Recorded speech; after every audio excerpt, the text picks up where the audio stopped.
बिस्मिल्लाहिर्रहमानिर्रहीम, अस्सलाम वालेकुम। स्पेशल ट्रांसमिशन में मैं सुमैया रिजवान आपको खुश आमदीद कहती हूँ। जो मुल्क में जारी सियासी बहरान नाजरीन, उसके बाइस मुल्क की मईशत इंतहाई मुश्किलात से दो चार है, जिसका वाज़ेह सबूत यह है कि रुपए के मुकाबले में जो डॉलर की कदर है उसमें मुसलसल इजाफा हो रहा है। हुकूमत रुपए की बेकदरी रोकने में अब बुरी तरह से नाकाम नजर आती है। इंटर बैंक में अगर आज की बात करें तो डॉलर मजीद महंगा होकर 262 रुपए का हो गया है।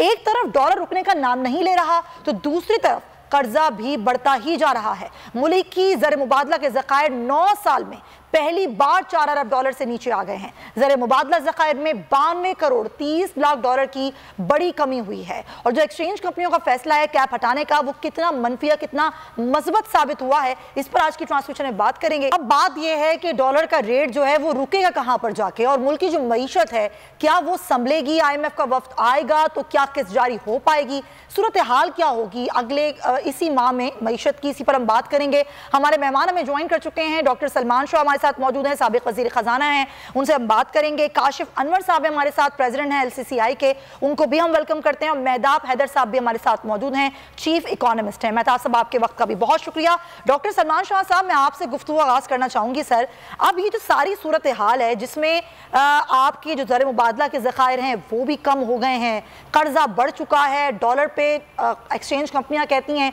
कि हमने कैप हटाया, कैप लगाने का फैसला भी खुद ही किया था, कैप हटाने का फैसला भी खुद ही किया। ये सूरत हाल जा किस तरफ रही है? क्या हुकूमत के कंट्रोल से निकल चुकी हैं चीजें? देखिए, ये तो बड़ी देर से कंट्रोल से निकल गई हैं चीजें। सबसे पहली बात तो ये है कि तकरीबन अब 9 महीने हो गए हैं इकोनॉमिक मैनेजमेंट हम देख रहे हैं बिल्कुल सिफर है। उसकी वजह है कि सबसे पहले तो जब रजीम चेंज हुई तो नई टीम जो आई वो बिल्कुल अनप्रिपेयर्ड थी। ये नहीं कोई कह सकता कि उनको पता था कि क्या करना है। और हमने देखा कि मिफ्ता इस्माइल साहब अप्रैल में IMF के साथ मिलने जब वॉशिंगटन गए तो मुझे पूरी उम्मीद थी कि वो उसी वक्त IMF के साथ मायदा जो है उसको ट्रैक पे ले आएंगे। और उनके साथ उस वक्त रजा बाकर साहब थे, गवर्नर स्टेट बैंक, जो कि बड़े एक्सपीरियंस थे इन मामलों में, तो वो दोनों की टीम थी। तो मुझे उम्मीद थी कि ये कर लेंगे, लेकिन हमने देखा कि वो 5 महीने लगाए उन्होंने वो सारा प्रोग्राम करने में, जिसके दौरान स्टेट बैंक के गवर्नर को भी चेंज कर दिया गया। फिर उसके साथ साथ जो इश्यूज थे इकोनॉमी के, उनके ऊपर तवज्जो नहीं दी गई। एक बजट, ऐसा बड़ा बजट दिया गया जब इकोनॉमी बिल्कुल बैंकरप्सी के लहज पे हो, उस वक्त आपको अपने अखराजात कम करने चाहिए थे। आपने 1-2 साल के लिए अगर आप डेवलपमेंट का खर्चा कम कर देते, दूसरे खर्चे कम कर देते, तो वो बजट जो था ना सिर्फ बहुत बड़ा था बल्कि उसमें इतने ज्यादा टैक्स लगाए गए कि पूरी जो प्राइवेट सेक्टर को आपने तबाह कर दिया। और उसके बाद फिर ये डॉलर्स की जो जब वक्त आया IMF प्रोग्राम करने का तो वो इसहाक डार साहब को ले आए और मिफ्ता साहब की छुट्टी करा दी गई। और बड़े अफसोस की बात है कि जिस तरीके से उनको निकाला गया वो मुनासिब नहीं था। उसके साथ ही आप देखें कि डार साहब ने क्या किया, आते साथ उन्होंने एक मार्केट मैकेनिज्म जो बना हुआ था, पहले तो स्टेट बैंक की उन्होंने ऑटोनॉमी को खत्म किया, उसके बाद उन्होंने इंटर बैंक मार्केट और कर्ब मार्केट की तबाही फेरी। सप्लाई और डिमांड, हमें पता है कि बहुत इंपॉर्टेंट चीज है कि सप्लाई और डिमांड जब मार्केट में आती है तो वो एक प्राइस डिटरमिन करती है। तो दार साहब सप्लाई के ऊपर कदगन लगा दी कि सप्लाई जो है इसकी कीमत को उन्होंने फिक्स कर दिया। उसका नतीजा ये हुआ कि उस मार्केट से सारे डॉलर्स गायब हो गए, जो ट्रेड फाइनेंस होती थी वो भी गायब हो गई, एक्सपोर्टर्स ने अपना पैसा बंद कर दिया। आपने देखा कि इंपोर्ट्स जो हैं वो अब फाइनेंस नहीं हो पा रही। 4-5 अरब डॉलर के माल आपके पोर्ट्स पे खड़ा है। ऐसा ही है सर, हजारों कंटेनर्स फंसे हुए हैं, LCs नहीं खुल रही हैं, बड़े बड़े कारोबार बंद हो गए हैं, बड़े बड़े कारखाने बंद हो गए हैं। लेकिन सूरत हाल ऐसा लगता है कि वाकई हुकूमत की समझ नहीं आ रही या ये जानबूझ के करने दिया गया। इस पर मैं बात करूंगी डॉक्टर सलमान शाह साहब आपसे भी, और काशिफ अनवर साहब आपसे दोबारा मैं आपके पास भी आऊंगी। लेकिन मेहताब साहब, आपको क्या लगता है ये जो एक ग्रे मार्केट क्रिएट हुई, ये डॉलर की स्मगलिंग हुई, डॉलर ब्लैक में फरोख्त होता रहा, ये जानबूझकर करने दिया गया या फिर ये नहीं कंट्रोल कर पाए? लेकिन थैंक यू वेरी मच। एक तो मुझे डॉक्टर साहब की आवाज नहीं आ रही थी। अच्छा, लेकिन मैं एक बात जो आपके सामने रखना चाहता हूँ, देखिए बुनियादी तौर पे इस टाइम पाकिस्तान जो है वो डॉलर लिक्विडिटी क्रंच का शिकार है। यानी हमारे पास डॉलर्स नहीं है, और उसके साथ साथ ये जो डार साहब ने कोशिश की कि आर्टिफिशियली मैनेज करें एक्सचेंज रेट को, उसके नतीजे में 2 से 3 रेट्स क्रिएट हो गए। उन 2 से 3 रेट्स क्रिएट करने का नुकसान ये हुआ कि जो एक्सपोर्टर्स हैं उन्होंने अपनी प्रोसीड्स बाय रोक ली। जो रेमिटेंसेस थी वो ऑफिशियल चैनल के बजाय हुंडी और हवाला के जरिए आनी शुरू हो गई। तो एक तरफ एक्सपोर्ट्स की जो प्रोसीड्स है उनमें भी कमी हुई, रेमिटेंसेस के अंदर भी कमी हुई, इंपोर्ट्स का प्रेशर है। इसी के नतीजे में देखें कि इस टाइम कोई 8-8.5 हज़ार कंटेनर से जायद जो है वो स्टकअप है। क्योंकि हमारे पास डॉलर्स नहीं है तो वो हम उन्हें क्लियर नहीं कर सकते। अब प्रॉब्लम ये है कि एक फ्लड गेट था जो बंद था, उसको जब अब पानी ने ज्यादा प्रेशर से आया तो वो टूटा है। तो आप इसी वजह से देखें कि कल एक दिन में 24-25 रुपए, और आज भी आप देखें कि रुपया जो है उसने अपनी कदर खोई है। अब प्रॉब्लम ये है कि हमारे पास इस टाइम कोई ऑप्शन नहीं है सिवाय इसके कि हम IMF के प्रोग्राम को रिवाइव करें। IMF का डेलीगेशन आ रहा है लेकिन इट्स जस्ट स्टार्टिंग पॉइंट। अभी हमने IMF के साथ एक ब्रॉडर स्टाफ लेवल एग्रीमेंट करना है, और ये निगोशिएशंस बड़ी टफ निगोशिएशंस होंगी।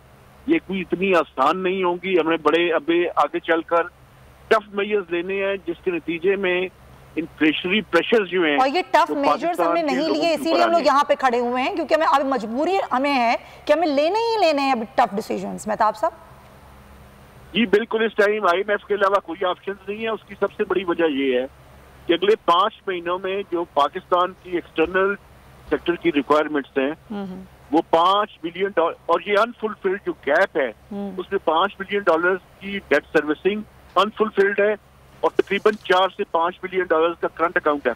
इस टाइम IMF के अलावा कोई ऑप्शन नहीं। बिल्कुल सही बात है, और चीन के कमर्शियल बैंकों को भी हमने अगले माह जो है वो वापस करने हैं पैसे, और हमारे पास तो डॉलर्स हैं ही नहीं। हमारे पास सूरत हाल बहुत खराब है। पॉइंट लेकिन सर काशिफ साहब, आप लोग किस तरीके से देख रहे हैं हुकूमती इकदाम को? एक तरफ तो ये कहते हैं कि जी कैप इसलिए हटाया गया कि जो मार्केट है, जो ब्लैक मार्केट या ग्रे मार्केट, उसके मसावी आ जाए डॉलर रेट। दूसरी तरफ ये कह रहे हैं कि हम ब्लैक मार्केट को खत्म करना चाहते हैं, इसीलिए हमने जो है वो फ्री फॉल किया। क्या हुकूमती इकदाम या हुकूमती पॉलिसीज ऐसी हैं जो वाकई मईशत को ठीक करने में कारगर साबित होंगी? देखिए, हम सिर्फ हुकूमत की तरफ ही नहीं देख रहे, हम अपोजिशन भी दे रहे हैं कि जब तक मुल्क के अंदर पॉलिटिकल स्टेबिलिटी नहीं होगी तब तक आपके मुल्क के अंदर इकोनॉमिक स्टेबिलिटी नहीं होगी। आपके मुल्क के अंदर कोई तब तक इन्वेस्टमेंट नहीं करेगा, ना आपका अपना पाकिस्तानी जो इस वक्त मुल्क के अंदर रह रहा है और वो पाकिस्तानी जो मुल्क के बाहर रह रहे हैं, वो उस मुल्क में तब तक पैसे नहीं भेजेंगे जब तक यहाँ पर स्टेबिलिटी नहीं होगी। आपने खुद रस्ते दिए, क्या वजूहात थी, क्यों बाहर से हमारे पाकिस्तानियों ने हुंडी के थ्रू पैसे भेजे, क्यों आपने इसको नीचे रखा? देखें, हम तो स्टेट में नहीं बैठे, ना ही हम अपोजिशन में बैठे हैं, लेकिन हमें ये पता है कि इन इकदाम की वजह से आपकी इंडस्ट्री बंद हो गई है, आपका लेबर जो है उसको नौकरियों से निकाल दिया गया है, और जो अब अगला भी जो अब होने जा रहा है, हम IMF के साथ 9th रिव्यू में जा रहे हैं, तो बहुत बड़ी महंगाई आएगी, उसकी वजह से भी आपकी इकोनॉमी में एक बहुत बड़ा हिट जाएगा। ये बहुत जरूरी था। देखिए, हमारी तो इंडस्ट्री नहीं चल पा रही थी सिर्फ इन टूल्स के लिए। आपके पास पैंट्स तैयार है, जिप नहीं है, शर्ट्स तैयार है, बटन्स नहीं है, तो मुझे नहीं इस बात की समझ गया, हम तमाम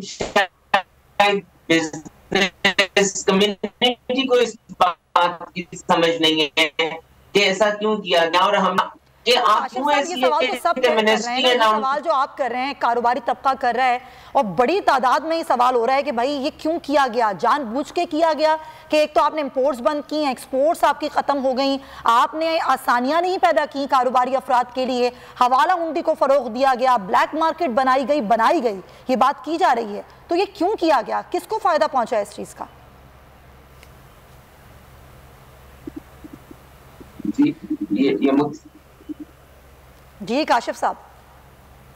जी देखिए जी, बिल्कुल ये सवाल करने वाले हैं कि ये क्यों किया गया। और जब आपको ये भी याद होगा कि कुछ अर्सा पहले इंटरबैंक रेट था और जो बैंकों ने जो पैसे लिए अबव द इंटरबैंक रेट, क्या हुआ उसके खिलाफ? आपने ये तो दे दिया कि इतने बैंकों ने इंटरबैंक से ज्यादा जब डॉक्यूमेंट्स क्लियर करे उन्होंने पैसे ज्यादा लिए, तो उन बैंक्स के खिलाफ क्या एक्शन लिया गया है? और दूसरा, जिन बैंकों ने पैसे ज्यादा लिए, क्या हमारे उन इंपोर्टर्स को, उन इंडस्ट्रियलिस्ट को क्या वो पैसे वापस दिए गए? देखिए, हम तो सवाल कर सकते हैं, हम तो आवाज उठा सकते हैं, हम तो मशवरा दे सकते हैं, और हम फिर ये मशवरा दे रहे हैं, बार बार कह रहे हैं कि जितने अनडिक्लेयर्ड फॉरेन रिजर्व्स हैं, IMF को कन्विंस करें कि जो पाकिस्तान के अंदर ऐसा पैसा फॉरेन रिजर्व जो स्मगल हो रहा है, जो आपकी इकोनॉमी के अंदर नहीं आ रहा, जो बैंकों में पड़ा है, जो तिजोरियों में पड़ा है, जो घरों में पड़ा है, उसको इकोनॉमी के अंदर आना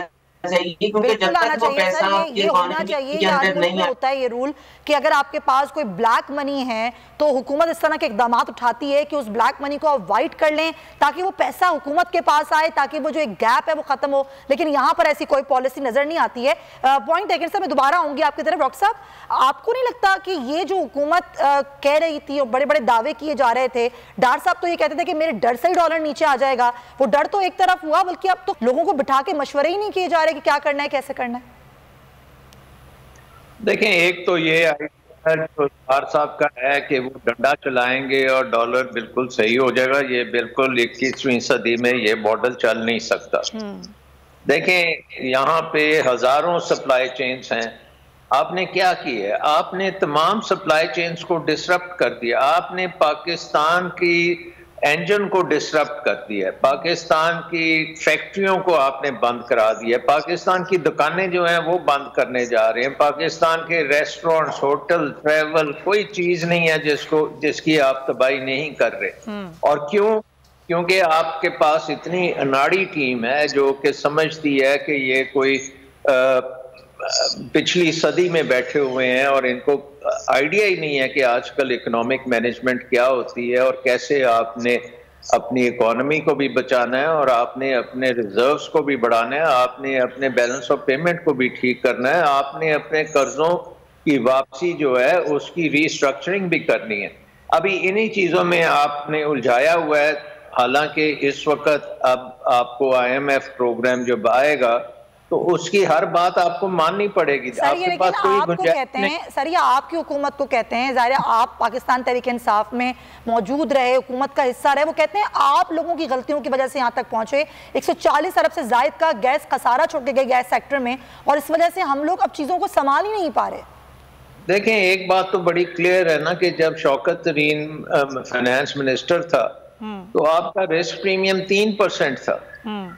उसके बाद मिफ्ता साहब उसको 100% पे लेके गए रिस्क प्रीमियम, जो इंटरनेशनल रिस्क प्रीमियम है, अभी भी पता नहीं 70-80% पे बैठा हुआ है। और आपने किसी के साथ गुफ्तगू शुरू नहीं की। सबसे बड़ा अब आपका जो कर्जा है वो चीन का है। तो मुझे तो अभी तक नजर नहीं आया कि चीन से हमने बात क्या की है, कौन गया है। चाइना में शहबाज शरीफ साहब गए हैं, वापस आए हैं, कोई नहीं पता कि डेट के ऊपर क्या बात हुई है।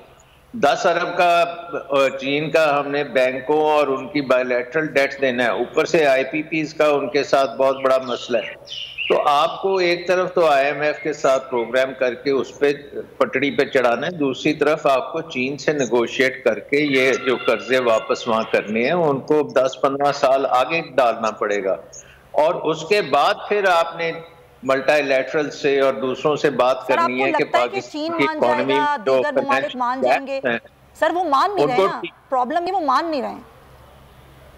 कौन नहीं मान रहा? सर, आपने कहा ना चीन से नेगोशिएट करना पड़ेगा। आपको लगता है चीन मान जाएगा? आपको लगता है सऊदी अरब इमदाद करेगा? वो उससे मशरूत कर दिया IMF से, UAE नहीं मशरूत कर दिए, क्या ये नेगोशिएट कर पाएंगे?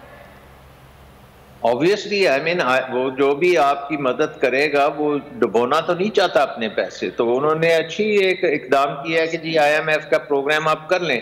सो अब तो आपको करना पड़ेगा। अब इसमें कोई गेम्स हमें नहीं खेलने की जरूरत। अगर हम ये गेम्स खेलते रहेंगे तो फिर आप रिकवर नहीं कर सकते, क्योंकि आप देख रहे हैं हमारी इकोनॉमी में डिसरप्शन ज्यादा हो रही है, पिछले दिन से अगले दिन में ज्यादा। ऊपर से आपने सियासत को इतना तबाहकुन रास्ते पे डाल दिया है कि आप सोचें कि अगर ये इलेक्शन नहीं कराएंगे तो पाकिस्तान में कितनी डिसरप्शन होगी। आई मीन पाकिस्तान के अदारे जो हैं वो तबाह हो जाएंगे। सही बात। और पाकिस्तान का कॉन्स्टिट्यूशन तबाह हो जाएगा। लेकिन यहाँ पे अभी भी सोच रहे हैं कि हम खिलवाड़ कर सकते हैं कॉन्स्टिट्यूशन के साथ भी।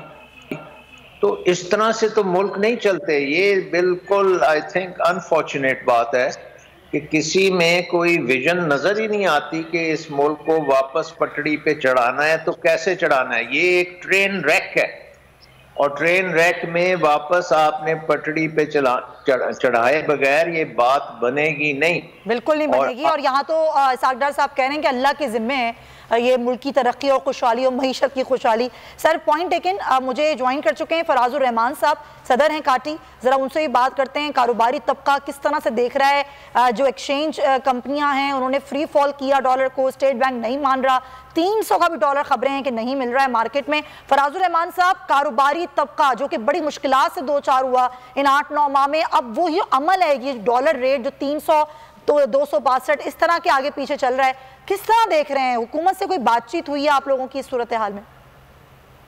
बिस्मिल्लाहिर्रहमानिर्रहीम। बहुत शुक्रिया बहन आपका हमारा मौक़िफ़ जानने के लिए।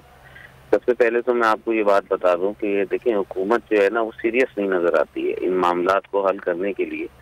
जैसे कि आपने कहा कि 8-9 माह हो गए मगर ताजिर के साथ बैठ के उन्होंने ये गुफ्तगू नहीं की कि इन मसाइल से निकलने का हल क्या है। अच्छा। बात यह है कि हम तो हमारी तो हमेशा से ये आदत रही है कि हम क्रिटिसाइज करने के बजाय हम आपको हल देते हैं। और बात यह है कि ये अगर सीरियस होते तो हमारे साथ बैठ चुके होते और मसाइल के हल के लिए हमारे से डिस्कस कर रहे होते। मैं इसाक डार साहब को भी लेटर भेज चुका हूँ। अच्छा। मैं शौकत अपना शहबाज शरीफ साहब को भी लेटर भेज चुका हूँ। बात ये कि सिंध गवर्नमेंट जितनी सीरियस नजर आती है अपनी जिम्मेदारी को लेके उतनी ही फेडरल की गवर्नमेंट जो है वो नॉन सीरियस नजर आती है। तो असल में सूरत हाल बड़ी अजीब है। और बात यह है कि देखिए जो चीजें अभी इतना मजाकी खेज बात है कि स्टेट बैंक अपने लेटर में लिखता है कि जी ताजिर बरादरी की नजर दिलाने पे उन्होंने जो है वो ये नोटिस किया कि जी 9000 कंटेनर जो है वो पोर्ट बैठ के। बात यह है कि मतलब इसका मतलब है उनके पास आंख ही नहीं है। बात ये स्टेट बैंक हो चाहे मनी चेंजर हो, जो लोग इस इन्फ्लेशन के जिम्मेदार हैं उनको फौरी तौर पे उनको सख्त सजाएं मिलनी चाहिए, उन पे पेनल्टीज लगनी चाहिए। और बात यह है कि इस वक्त कॉस्ट ऑफ डूइंग बिजनेस जो है वो बिल्कुल मुंजमद हो चुका है। और ये जो जॉबलेस हो रहे हैं इतने लोग हजारों की तादाद में, जो इंडस्ट्रीज और जो एसेंशियल इंडस्ट्रीज बंद हो रही हैं उनका जिम्मेदार कौन होगा? कल को दवाई नहीं मिलेगी, कल को आटा नहीं मिलेगा। ये जो सूरत हाल नजर आ रही है, इस सूरत हाल को मैं नहीं समझता हूँ मेरी बहन कि अगर अब भी सीरियस नहीं लिया गया तो हमारा जो है वो मतलब गुजारा मुश्किल हो जाएगा। साहब ये तो बड़ी काबिल टीम है बकौल इनके कि हम बहुत काबिल हैं, मईशत को बेहतर समझते हैं, तो आपको क्यों लगता है ऐसा कि सीरियस नहीं है, ये नॉन सीरियस एटीट्यूड है इनका? सर बात ये अगर ये सीरियस होते तो मुल्क इस दौराए पे पहुंचता ही नहीं। और बात यह है कि अदल बदल होके यही इकोनॉमिस्ट जो हैं वो बार बार पोस्टों पे आते हैं। देखिए इकोनॉमी एक काम है, कंसिस्टेंसी के साथ एक सब्जेक्ट का नाम है, उसमें एक पॉलिसी जो है वो कंसिस्टेंसी के साथ चलना बहुत इंपॉर्टेंट है। अगर ये कंसिस्टेंसी 20 साल के लिए एक पॉलिसी बना दी जाए जिसमें कि जी पहला 2 साल ये किया जाएगा, अगले 5 साल में ये किया जाएगा, अगले 10 साल में ये किया जाएगा, कोई भी आए उसका उससे ताल्लुक नहीं होना चाहिए। बात ये सियासी मईशत जो है उसका ये हशर होता है। बात ये कि आप जब सियासतदान के ऊपर ये लोड डाल देते हैं कि वही मईशत चलाए और वही सारी चीजों को पॉलिटिकल करे तो डेफिनेटली वो अपने बहुत सारी चीजों पे कॉम्प्रोमाइज करने के बजाय वो सारा लोड आवाम पे डाल देता है। बहैसियत सदर आप क्या समझते हैं कि 10-20 साल के लिए क्या पॉलिसी होनी चाहिए? कोई भी मईशत की पॉलिसी हो, कारोबारी तबके के लिए हो, और उसके लिए क्या आप लोगों के पास कोई पॉइंटर्स हैं जो आप चाहते हैं कि हुकूमत के साथ बैठकर उसको तय किया जाए, फिर उसके बाद हुकूमतें तब्दील होती रहें लेकिन कारोबार तबाह ना हो? देखिए मैं एक छोटी सी मिसाल देता हूँ मैंने अभी उनको कहा, अभी नहीं बल्कि 6-7-8 महीने पहले जब इन्होंने कहा कि जी ये जो है हम लग्जरी आइटम पे बैंड लगा रहे मिफ्ता इस्माइल साहब ने, तो उस वक्त मैंने मिफ्ता इस्माइल साहब को, जब मैं पार्टी का प्रेसिडेंट भी नहीं था, मैंने लेटर लिखा और उन्हें बताया कि देखें ये आप गाड़ी की तरफ पे इसको इंपोर्ट की इजाजत देते हैं वरना आपको रेवेन्यू लॉस होगा और आगे चल के मुल्क बड़े बहरान का शिकार हो जाएगा। उन्होंने इस चीज को सीरियस नहीं लिया और उस लेटर को ऐसा लेटर पता नहीं उन्होंने पढ़ने की जहमत भी की या नहीं की। तो बात यह है कि जो हम देख रहे होते हैं ना, हम टेबल के इस तरफ बैठे हैं, वो टेबल के उस तरफ बैठे, उन्हें वो दिखाया जाता है कि जो वो देखना चाहते हैं। बात ये हम आपको वो दिखा सकते हैं कि जो देखने से आपको मसाइल के हल करने के लिए आप अपनी तजावीज दे सकते हैं। बात ये देखें, जिन्होंने सारी जिंदगी कभी बस में सफर नहीं किया वो क्या जानेगा कि बस का सफर क्या होता है।